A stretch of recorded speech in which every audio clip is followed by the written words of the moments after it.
Bon, comme vous le savez, Crash Bandicoot est un de mes héros de jeux vidéo préférés. Et après l'échec de Crash Génération Mutant, le héros a disparu pendant une dizaine d'années et est réapparu avec la Crash Bandicoot Insane Trilogy et le remake de Crash Team Racing. Et enfin, un beau jour de l'été 2020, le miracle fut arrivé. Crash Bandicoot, tu m'as banni dans le passé, mais ça n'a fait que me donner plus de temps pour préparer ta fin.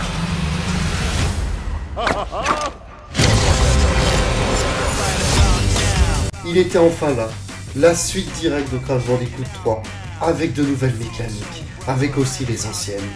Ah, ne tardons pas, voyons ça en vidéo. Salut à tous, c'est Antitech, bienvenue sur Spot Geek.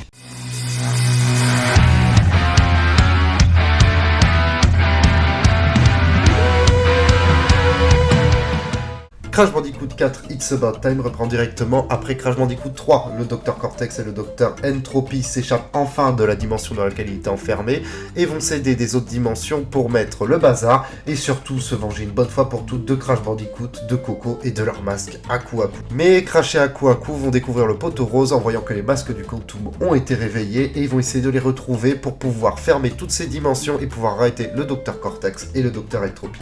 Notre aventure nous mènera dans différentes dimensions. On commencera bien sûr sur l'île Woopa, mais on ira aussi dans un endroit où il y a des pirates, dans un endroit un peu steampunk, dans les temples japonais féodales, et tellement d'autres que je vous laisserai découvrir, je ne vais pas vous spoiler. Mais les développeurs se sont arrachés pour pouvoir nous produire un jeu bien diversifié au niveau de ses environnements, et pas trop long non plus, il y a que quoi 3-4 niveaux maximum dans un environnement, c'est juste un rythme parfait pour bien découvrir l'aventure. Le gameplay, mon dieu quel bonheur. Le même, exactement le même, ça n'a pas pris une ride. C'est jouissif à jouer. Et on y rajoute en plus les masques du Quantum. Les masques du Quantum permettent d'avoir certains pouvoirs comme faire apparaître, disparaître des objets, ou bien encore faire un tourbillon puissant qui nous permet de tout dévaster, ou bien de sauter plus loin, ralentir le temps, et autres. C'est tellement parfait. Le jeu est simple, mais parfait. Comme un bon Mario, quoi. Mais il n'y a pas que ça non plus, parce qu'on nous donne d'autres persos à jouer. On a une version de Tanya différente qui peut utiliser un grappin et qui peut sauter et donner des coups de pied. On a Dagodil qui utilise un espèce d'aspirateur et sa queue pour pouvoir tout fracasser sur son passage. Et le Dr Cortex qui utilise son pistolet laser pour transformer les ennemis en plateformes soit solides, soit des plateformes bondissantes. Ça permet de rajouter un peu plus de gameplay et des passages différents car à des moments on va d'abord contrôler un des persos pour revenir sur Crash sur une même partie de niveau mais un peu plus corsé. Vraiment ça allonge la durée de vie et c'est vraiment une très bonne idée de la part de Toys for Bob. Et les niveaux ont plein de choses à nous dévoiler, comme par exemple on pourra récupérer des cassettes. Ces fameuses cassettes nous débloqueront des niveaux où on contrôlera des fois Crash, des fois Coco au moment de leur expérimentation au sein du château de Cortex à la genèse de Crash Bandicoot. Et on pourra aussi y débloquer les gemmes. Les gemmes vont vous permettre de débloquer surtout des skins pour Crash et Coco et surtout si vous êtes assez fort, atteindre le 100%. Et c'est loin d'être une mince affaire. Et pour collecter les gemmes, c'est assez simple, en tout cas sur le papier, car il faut déjà casser toutes les caisses, comme dans tout Crash Bandicoot qui se respecte, et il faudra aussi également mourir un maximum de 3 fois et trouver la gemme cachée dans le niveau, qui change entre le niveau normal et le niveau inversé, bien sûr. Et vous pourrez également rejouer les niveaux en mode contre-la-montre pour débloquer des reliques qui vous aideront dans le 100% du jeu. Bien sûr, au moment de la sortie du jeu, on est en 2020, et on ne fait pas des choses comme dans les années 90. Enfin, pas tout à fait. On a le choix entre deux modes de jeu. Le mode moderne, vie infinie, et le mode rétro, où on va devoir collecter des vies, et si on perd toutes nos vies, on recommence au niveau depuis le début. Et on a également, pour gérer les sauts dans la profondeur de champ, on aura un petit rond qui nous aidera à nous repérer au moment quand on fait les sauts avec tous les personnages du jeu. Et graphiquement, vous le voyez par vous-même.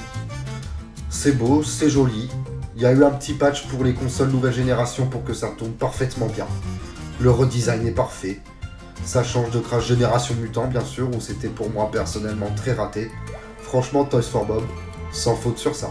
On retrouve aussi l'humour très cartoonesque et très bon enfant, style Looney Tunes Tex Avery. Crash est bête comme c'est pas permis, Coco est toujours la petite réflexion incarnée, ainsi que Aku Aku. Vraiment, là aussi, sans faute, il respecte très bien l'univers. Pour moi, le jeu est plaisant de bout en bout et tous les détails apportés sont bons. Et en parlant de détails d'ailleurs... Il semblerait que nous ayons un ennemi en commun. Peut-être y a-t-il un moyen de mettre fin à ce cycle éternel après tout. Mais je... Ok. On a beaucoup de détails cachés pour les fans de la série dans le jeu. Par exemple, on a l'apparition de Faux Crash, l'apparition des jumeaux maléfiques, ou bien encore le Dr Cortex évoque le fait qu'il aurait dû prendre le Wombat au lieu du Bandicoot, vu qu'à la base Crash Bandicoot devait s'appeler Willy the Wombat. Quoi est-ce que tu... J'ai choisi un Bandicoot. Si j'étais resté avec le Wombat, tout ça aurait pu être différent. Et la difficulté ? Bah mon dieu qu'il est dur, ça n'a pas changé. Ils ont pas fait un jeu trop facile, ils ont fait même un jeu très très corsé. Plus on avance dans les niveaux, plus ça va nous demander d'avoir du skill. Et je vous parle même pas du 100%, je ne l'ai jamais réussi, c'est un des 100% les plus durs de la série. Limite Crash Bandicoot 1, c'est une promenade de santé, je vous jure. Et si vous voulez vous procurer le titre, bah c'est facile. PS4, Switch, Xbox One, Xbox Series X, PS5, PC, il est disponible sur toutes ces plateformes-là. Et vraiment, il tombe régulièrement en promotion à une vingtaine d'euros. Et pour 20 euros, franchement, c'est bien. Surtout qu'il faut le soutenir, ce petit jeu, vu que derrière, on a eu un malheureux accident qui s'appelle Crash Team Rumble, qui est une purge absolue dont je ne parlerai pas plus que ça. Et que j'espère qu'un jour, vu qu'il y a un petit climax à la fin du jeu, on aura Crash Bandicoot 5.